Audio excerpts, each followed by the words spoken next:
Forum programme لے کر حاضر خدمت ہے۔ سامعین اکرام، یہ پروگرام آپ روزانہ جو ہے حالات حاضرہ پر مبنی تبصروں، تجزیوں اور جو نئے حالات ہیں اس میں جو جنم لیتی خبریں ہیں ان کے اوپر تبصروں اور ان کے اوپر جو تجزیے ہوتے ہیں، اس کے ساتھ ساتھ جو ہمارے مہمان شرکا ہوتے ہیں ان کے خیالات آپ سنتے ہیں۔ اور اس کے ساتھ ساتھ ہم اس پروگرام میں مختلف موضوعات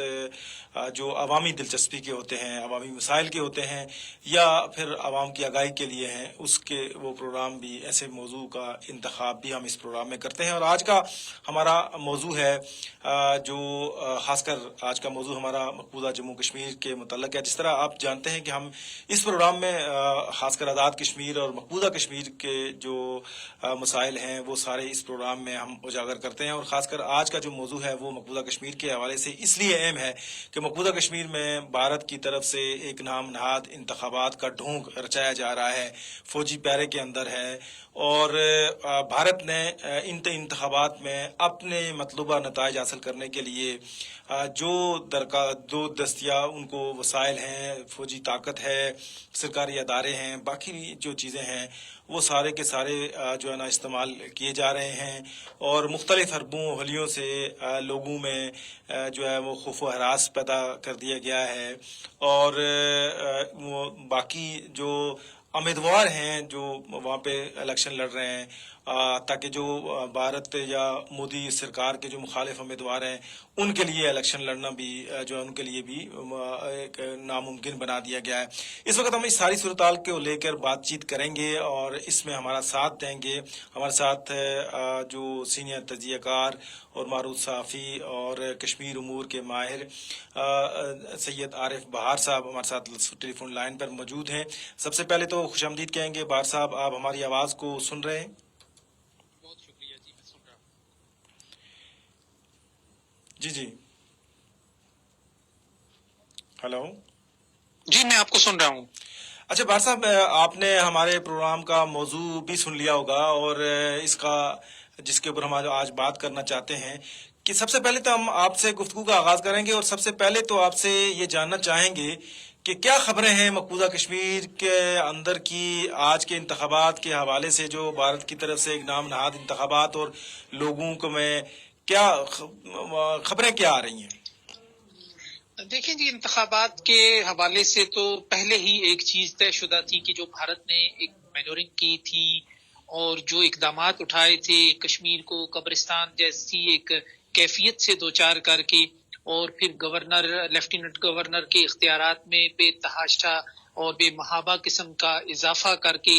اور پھر جو حلقہ بندیاں کی گئی تھیں ان کو اس انداز سے ترتیب دیا گیا تھا، جو ڈیلیمیٹیشن تھی کہ ہندو نشستیں جو ہیں، ہندو اکثریت کی نشستیں وہ بڑھ جائیں اور مسلم اکثریت کی نشستیں کم ہو جائیں، اور اسی طرح جو ہندو علاقے تھے جموں میں ان میں نشستوں کو بڑھایا گیا، اور جو ویلی کے مسلم اکثریتی علاقے تھے وہاں سے نشستوں کو کم کر دیا گیا۔ تو یہ پہلے سے ہی ایک پیش بندی کی گئی تھی، پہلے سے ہی اقدامات اٹھائے گئے تھے۔ ان اقدامات کے بعد کشمیر کے جو انتخابات تھے وہ تقریباً بے معنی ہو کر رہ گئے تھے۔ شاید ایک انٹرنیشنل پریشر بھی تھا بھارت کے اندر، بھارت کے اپنے لوگوں کا کسی حلقے کا جو اگر کہیں موجود ہے انسانی حقوق کے حوالے سے، سول سوسائٹی کے حوالے سے، اس کا بھی ایک پریشر تھا، اور کشمیر کے لوگوں کا بھی ایک دباؤ موجود تھا کہ یونین ٹیریٹری کو دوبارہ جو ہے وہ اسٹیٹ کی میں بحال کیا جائے۔ وہ تو ایک لکھی پڑی بات ہے کہ کشمیر کے لوگوں نے اس تبدیلی کو قبول نہیں کیا، انہوں نے کسی بھی ایسے قدم کو قبول نہیں کیا جو مسئلہ کشمیر کی جو تاریخی حیثیت ہے اس کو زخم پہنچائے، نقصان پہنچائے۔ کسی بھی دور میں کشمیریوں کی جو سوئی ہے وہ ہمیشہ سے وہیں پر اٹک کر رہ گئی ہے کہ جہاں بھارت کی قیادت نے، ان کے لیڈروں نے جو وعدے وعید کیے تھے کشمیر کے لوگوں کے ساتھ، حق خود ارادیت کے، رائے شماری کے، کشمیر کی عام آدمی کی جو سوئی ہے وہ وہیں اٹک کر رہ گئی ہے۔ لیکن جو اقدامات بھارت نے کسی دباؤ پر ہی صحیح، ایک انٹرنیشنل دباؤ، ایک دباؤ تو ہمیں نظر آتا ہے، ایک ایسا دباؤ ہوتا ہے کہ جو ڈپلومیسی کی سطح پر ہوتا ہے، پس پردہ ہوتا ہے، اس میں OIC بھی ہو سکتی ہے، اس میں اور بھی بہت سے مغربی ممالک بھی ہو سکتے ہیں کہ جن کا ایک دباؤ تھا۔ پھر بھارت کی عدالت نے بھی یہ چاروں ناچار بلاخر یہ فیصلہ دے دیا تھا کہ اس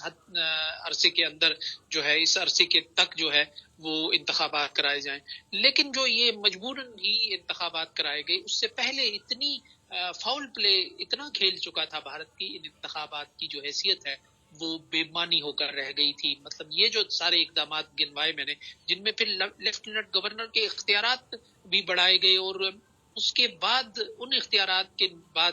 جو کشمیر کا وزیر اعلیٰ ہوگا وہ اس گورنر کا پرائیویٹ سیکٹری ہی ہو، وہ اپنے طور پر کوئی فیصلہ نہیں کر سکے گا. یوں بھی ہم یہ سمجھتے ہیں کہ جو قیادت ہے، سیاسی قیادت، اس کو بھارت ہی پیدا کرتا رہا ہے، بھارت ہی آگے بڑھاتا رہا ہے، بھارت ہی فیصلہ کرتا رہا ہے کہ کون کشمیر کے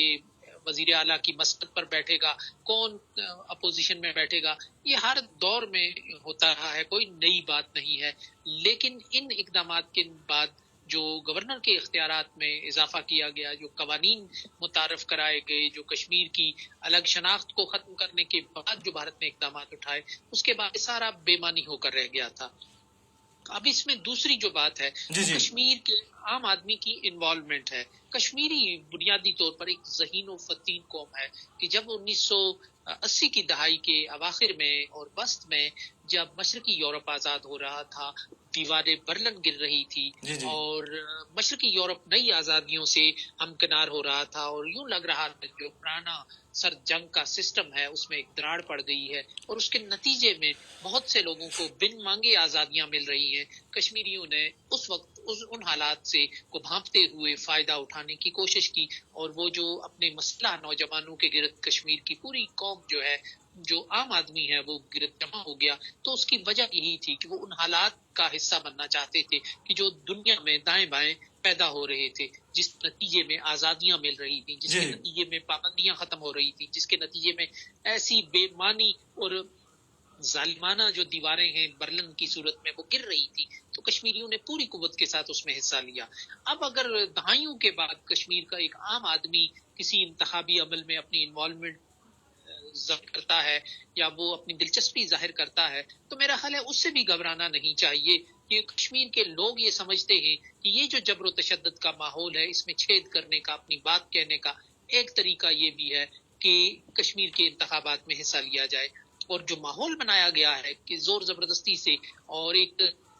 گسٹاپو قسم کا ایک مسلط ہے ان پر مافیا بھارت کا، کہ جس میں چیکس اینڈ بیلنسز ہیں، جس میں لوگوں کی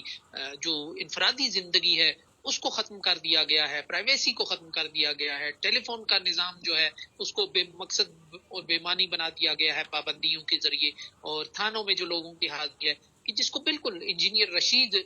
جو الیکشن میں حصہ لے رہے ہیں ایک پارٹی کے طور پہ، انہوں نے بھی کہا ہے کہ قبرستان جیسی خاموشی کو امن نہیں کہتے. امن ایک باوقار قسم کا ایک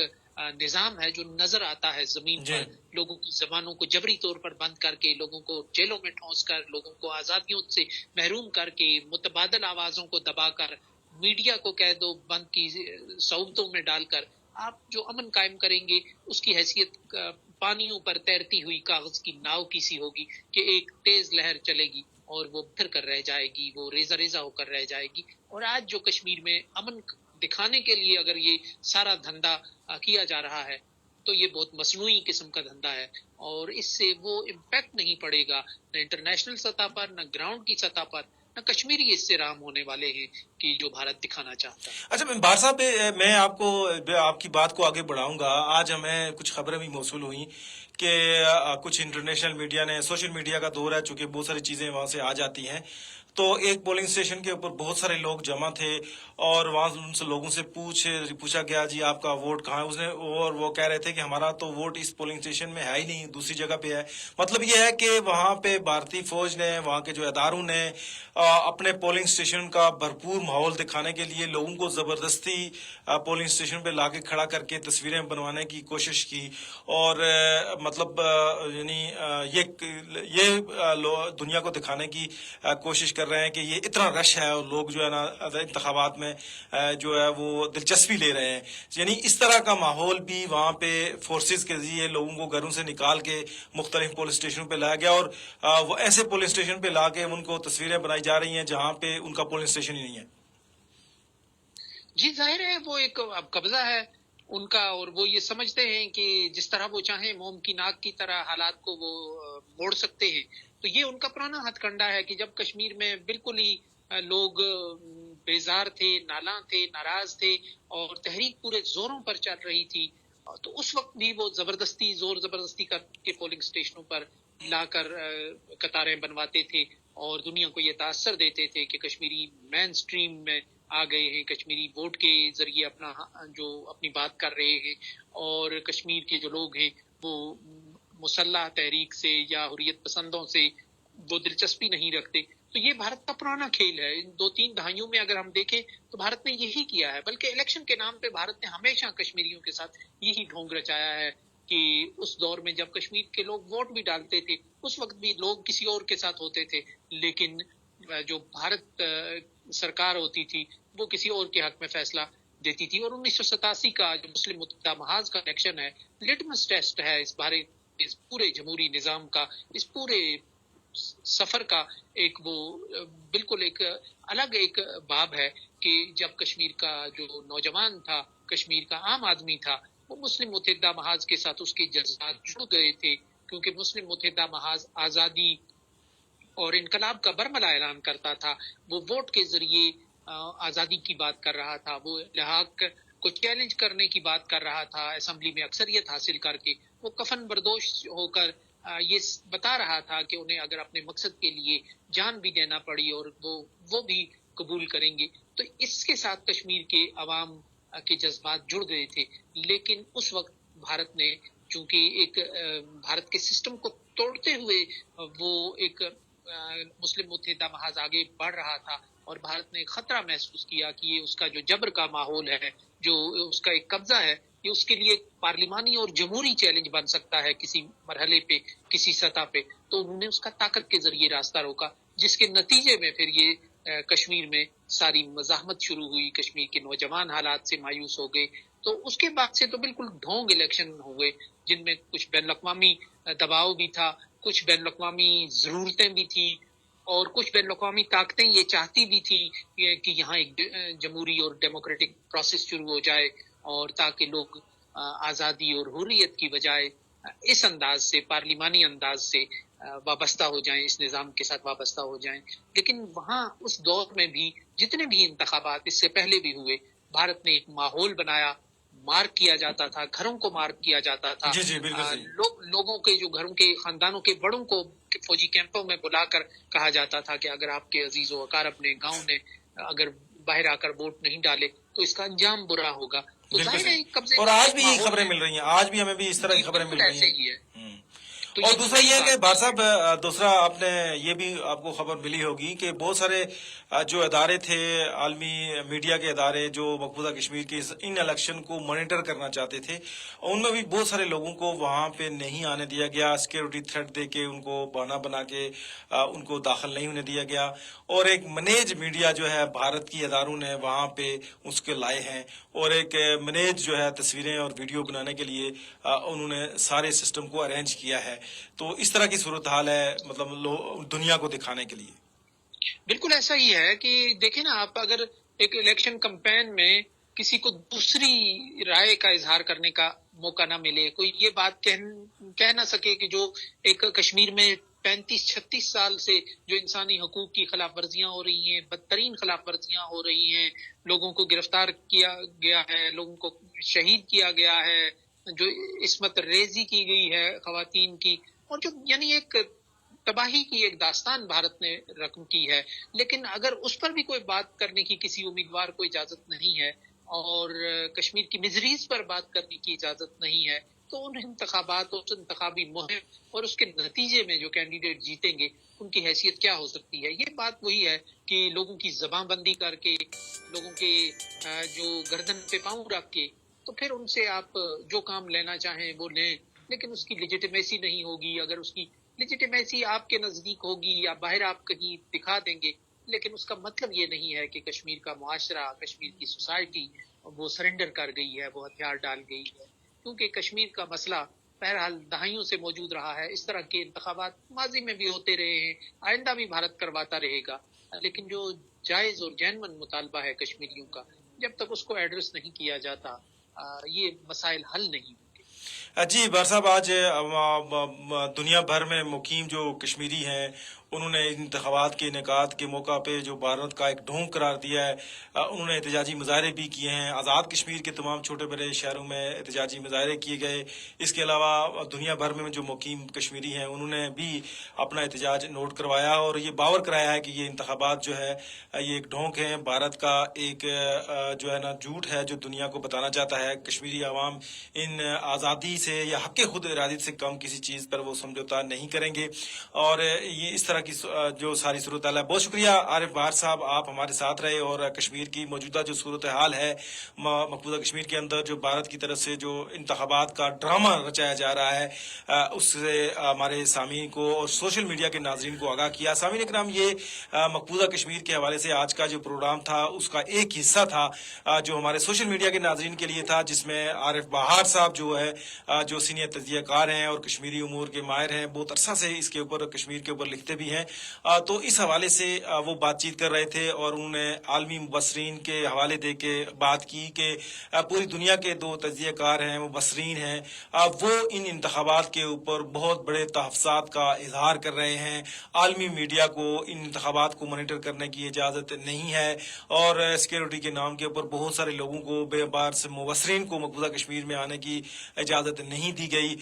جس کی اور اس کے ساتھ ساتھ جو ہے جس طرح بہار صاحب نے بتایا کہ لوگوں کو تھریٹ دیے گئے کہ وہ اگر ووٹ دینے کے لیے نہ نکلے تو ان کے لیے برا ہوگا. تو اس طرح وہ لوگوں کے اندر خوف و ہراس پھیلایا گیا اور پھر یہ بھی خبریں ملی کہ مختلف جگہوں سے لوگوں کو اٹھا کر جو ہے وہ ایک پولنگ اسٹیشنوں کے اوپر اکٹھا کر کے تصویریں بنوائی گئی اور دنیا کو دکھانے کی کوشش کی گئی کہ کشمیری جو ہے وہ انتخابات میں جو ہے دلچسپی لے رہے ہیں، جبکہ حالات اس کے برعکس ہیں. یہ ساری صورتحال تھی جو آج مقبوضہ کشمیر میں ہونے والے انتخابات کے متعلق اس پروگرام میں ہم نے پیش کی. ہمارے پروگرام کا جو ہمارا پروگرام جو ہے وہ ریڈیو کی فریکوینسی 89.4 پر جاری رہے گا، لیکن سوشل میڈیا کے ناظرین سے ہم لیں گے یہاں اجازت اور یہاں لیتے ایک بریک اور بریک کے بعد دوبارہ حاضر ہوں گے.